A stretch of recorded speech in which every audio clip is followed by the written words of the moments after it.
राशिद ज़हीर है और आप देख रहे हैं मेरा न्यूज़ चैनल जिसका नाम है न्यूज़ 9 टीवी। आपको बता दूं कि भारत में मणिपुर में और मुंबई की जो ट्रेन है और यहाँ हरियाणा में जिस तरह की हरकतें हुई उसमें कितने लोग मारे गए, कौन कौन मारा गया, सब आपको मालूम है। वहाँ एक गुरुग्राम के अंदर एक इमाम को मारा गया, मैंने पहले आपको बताया था। और फिर मैंने आपको बताया कि ट्रेन के अंदर किस प्रकार से जो है 3 लोगों को, साथ में एक मीणा जाति का व्यक्ति था, एक ज़ोंबी, एक जानवर ने जान से मार दिया, चूँकि वो मीडिया के माध्यम से, गंदी राजनीति के माध्यम से जानवर बन चुका था। अब इन लोगों के साथ इलाज तो यह है कि FIR की जाए, कुछ लोग होता भी हैं, करते भी हैं, लेकिन फिर भी ये राजनीतिक पार्टियां हैं ना, ये बाकायदा बड़ी सोच समझ करके कदम उठाती हैं। और ख़ास करके जब माइनॉरिटीज़ का बंदा मरता है उस समय तो ये सोचा जाता है कि इसको बुलाए, इसके घर जाया भी जाए या नहीं, इसके बारे में दो शब्द बोले भी जाएं या नहीं। ये सिर्फ मुसलमानों के साथ ही होता है। बहुजन समाज का व्यक्ति अगर इस तरह की घटना में मारा जाए, मैं आपको सच बता रहा हूँ, सभी लोग पहुँच जाते हैं। यादव मतलब किसी भी समाज का व्यक्ति हो एक्सेप्ट मुस्लिम। वहाँ पर एक व्यक्ति बार बार बोलता है, मैंने कल भी बताया था, और बोलता नहीं कुछ करता भी है। आप देखेंगे कि ओवैसी साहब का जो भाई है अकबरुद्दीन ओवैसी, उसने ट्रेन के अंदर आतंकी घटना में मारे गए सैफुद्दीन की पत्नी के लिए तेलंगाना सरकार से सरकारी नौकरी, मुआवजा घर की मांग की, जिसके बाद मंत्री KTR राव ने मांग को माना और सैफुद्दीन की पत्नी को सरकारी नौकरी, घर व पार्टी की घर और पार्टी की तरफ से 3 बच्चों को 2-2 लाख रुपए देने का ऐलान किया और कहा कि हम CM से पूछकर सरकार की तरफ से कुछ और भी देने की कोशिश करेंगे। मशकूर रहूंगा और जो इंटरमीडिएट पास है इसको एक सरकारी नौकरी अगर देंगे आप तो मैं आपका ममनून और मशकूर रहूंगा।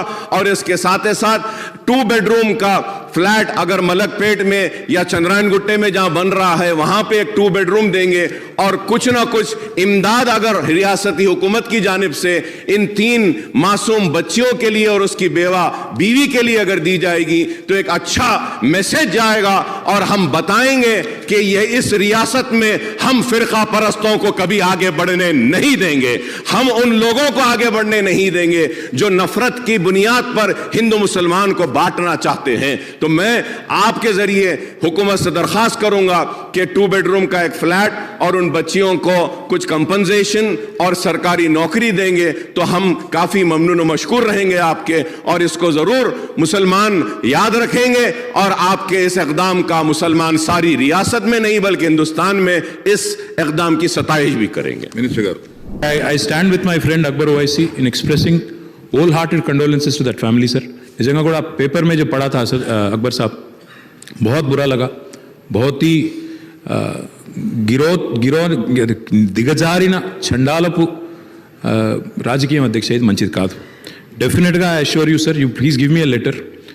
The lady who is now a widow unfortunately we will ensure that an employment is provided immediately. मैं कल ऑर्डर मैं दे देता हूँ 100% गवर्नमेंट में, या तो GHMC, HMDA या QQSUDA, कहीं ना कहीं बच्ची को वहाँ पे इमीडिएटली रोजगार मैं दे देता हूँ। साथ ही साथ 3 जो छोटे बच्चे हैं, मैं गवर्नमेंट की तरफ से तो फिलहाल नहीं बोल सकता क्योंकि CM साहब ने एक बार उनसे पूछना पड़ेगा, बट हमारे BRS पार्टी की तरफ से एक बच्ची के नाम पे 2-2 लाख रुपया हम डिपॉजिट करेंगे, फिक्स डिपॉजिट करेंगे। मैं उम्मीद करता हूँ मजलिस पार्टी भी आगे आएगी, आप भी कुछ देंगे, दोनों मिलकर हम लोग उनको अच्छा सा अच्छा उनके फैमिली की हिफाजत के वास्ते, बच्चों की हिफाजत के वास्ते हम एक बच्चे के नाम पे 2-2 लाख रुपया डिपॉजिट करेंगे। आप भी कुछ करिए, फिर गवर्नमेंट की तरफ से भी कुछ करने की कोशिश भी बिल्कुल करेंगे। साथ ही साथ डबल बेडरूम आपने कहा, मैं इमीडिएटली कल ही ऑर्डर देता हूं, आप ही आइए, दोनों मिलकर उनको एक गर्वित आवाज़ तो उठाई ना एक आदमी ने। मैंने कल नहीं परसों मैंने बात की वहाँ बिहार के सीतामढ़ी में उस इमाम साहब के बड़े भाई, शादाब नाम है उनका। मैंने पूछा कि बिहार सरकार ने कोई मदद की, मैंने पिछले वीडियो में आपको बताया था। उन्होंने कहा कोई मदद नहीं। मदद से, हालांकि वो जिंदा तो होने से रहा, वो तो मार दिया गया है। इस्लाम ये कहता है दर्शकों कि यदि किसी बेकसूर को मार दिया गया है तो पूरी इंसानियत को मारने जैसा है।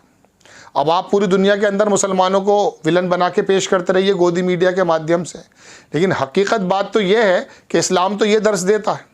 अब एक्शन का रिएक्शन कहीं हो जाए तो बात अलग है। नूह दंगे के अंदर हम उसको भी एक्सेप्ट नहीं करते, उसको भी अच्छा नहीं मानते, लेकिन किस प्रकार से वहाँ हुआ है, किस प्रकार से वहाँ जुलूस निकाला गया, नारेबाजी की गई और हंगामा हुआ है, उसका जो रद्दोबदल उसको मिला वो भी ठीक नहीं है। लेकिन फिर भी मैं बताना ये चाहता हूँ कि जब कोई मर जाता है ना मुस्लिम, उसके सामने कोई बंदा नहीं आता। अब इन्होंने लिखा है कि हेलो कुछ नीतीश कुमार जी और तेजस्वी जी, ट्रेन की आतंकी घटना में एक व्यक्ति गुड़गांव की मस्जिद में आपके राज्य के एक इमाम को मारा गया। क्या आपकी सरकार भी इस घटना के लिए निंदा करते हुए दोनों परिवारों को मुआवजा, नौकरी या किसी प्रकार की सहायता देने का ऐलान करेगी? अकबरुद्दीन का छोटा सा वीडियो देखें आप। देख लिया आपने, और वहाँ के मंत्री ने भी कह दिया है। बहरहाल वहाँ पर एक जो बिहार के अंदर इमाम साहब को मारा गया था, वहाँ पर पप्पू यादव ज़रूर पहुँच गए और कहा उन्होंने कि गुरुग्राम से जो मौलाना साहब की हत्या हुई है वो इंसानियत पर कलंक है। कोई भी इंसान बेकसूर जब मरता है ना, वो हिंदू हो मुसलमान हो, वाकई इंसानियत पर कलंक है। लेकिन राजनीतिक लाभ उठाने के लिए लाशों को अगर सौदा करने कोई लगे तो वो खाली जिम्मेदार वो अकेला आदमी नहीं है, ना वो खाली मुजरिम है। उसको पसंद करने वाला 37% हो या 63% हो, जो भी उन लोगों को वोट करते हैं, जो भी उन लोगों के साथ खड़े होते हैं, गोया के वो हत्यारे के साथ खड़े हैं, वो चाहे कोई भी हो। आप जयपुर की उस घटना को याद कीजिए, जब एक दर्जी की गर्दन काट दी गई है तो भारत के बहुत सारे संगठन जो मुस्लिम संगठन हैं उनकी भर्त्सना की है। वो गलत तरीके से गर्दन काटी गई थी, लॉ के मुताबिक नहीं था, बिल्कुल गैर इस्लामिक और गैर संवैधानिक काम था। लेकिन यहाँ तो मालाएं पहनाई जाती हैं बलात्कारियों के गले में डाल करके, उनका इस्तकबाल होता है। यहाँ तो उस विधायक को दोबारा चुन लिया जाता है जो कहता है कि वो संस्कारी ब्राह्मण थे। ये कैरेक्टर पेश किया है उन वोटर्स ने, उन लोगों ने। इन लोगों के साथ खड़े मिलेंगे आप।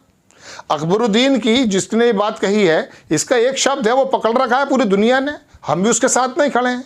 लेकिन असदुद्दीन जो है इसके बड़े भाई, वो कौन सी गैर संवैधानिक बात करते हैं बताइए? कितना अलग थलग डालकर रख दिया उस शख्स को आप लोगों ने।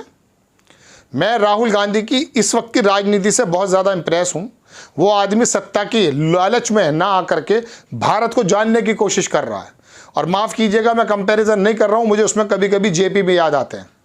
इस प्रकार की जो पूरा किरदार हमने पढ़ा, इस तरह क्या क्या ऑफर नहीं हुआ उनको, गृह मंत्रालय, प्रधानमंत्री पद, ये ऑफर हुआ है उनको। लेकिन राहुल गांधी के परिवार ने, कांग्रेस पार्टी ने साफ कहा कि नहीं। लेकिन क्या राहुल गांधी इंडिया के उस संगठन से ये कहने की हिम्मत रख सकते थे कि कोई एक मुस्लिम पार्टी है तेलंगाना के अंदर, उसको भी बुला लिया जाए? ओम प्रकाश राजभर जैसे आदमी को जब एनडीए बुला लेता है, जिसके बारे में जो प्रधानमंत्री योगी आदित्यनाथ जी के बारे में क्या क्या बोल चुका है, तो आप एक ऐसे आदमी के मुंह से उसको भी नहीं बुला सकते जिसके मुंह से एक शब्द गैर संवैधानिक नहीं निकला। चलिए, ये तो पार्टी की बात हो गई। वहाँ तेजस्वी यादव क्या देगा इमाम साहब को, नीतीश कुमार क्या देंगे इमाम साहब को? मुस्लिम काफ़ी है, दे देगा, अकाउंट है, मैंने कल भी कहा था, लोग दे देंगे। उनके गम को आप कुछ भी कर दीजिए, पूरा नहीं हो जाएगा, वो बंदा तो शहीद हो गया। लेकिन बात मैं आपसे करना चाहता हूँ, कई बार कर चुका हूँ, ऐसी स्थिति तो हर बार आएगी ना कि राहुल गांधी के साथ हमें जाना पड़ेगा।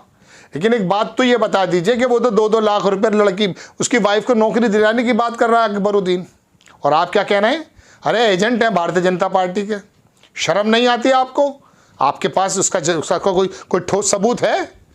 मायावती को वोट दे देंगे जो 4-4 3-3 2-2 3-3 बार गुजरात में फिर चुनाव प्रचार करके आई है वो मोदी जी का। अखिलेश यादव के फादर ने क्या कल्याण सिंह, जिसने मस्जिद के ऊपर कहा कि जो कहा सो किया, उसके साथ नहीं किया था? आप एक तरफ तो बड़ा माफ़ करने वाले बन जाते हैं, और वो आदमी ने तो ऐसा कोई जुल्म भी नहीं किया है अभी तक, आपके ऊपर बोलता है। ये 2 लाख रुपए की बात कुछ नहीं है, लेकिन फिर भी उस परिवार को, उस आदमी को जो मार दिया गया ट्रेन में, उसके लिए भी यही शख्स बोला है, उसके परिवार के लिए भी यही शख्स बोला है, और आप किसके लिए बोल रहे हैं समझ लीजिएगा। आपको खबर कैसी लगी अपनी राय कमेंट्स बॉक्स में ज़रूर दीजिए। चैनल को सब्सक्राइब कीजिए, शेयर कीजिए। नेक्स्ट टाइम मैं किसी खबर के साथ आता हूँ। जय हिंद।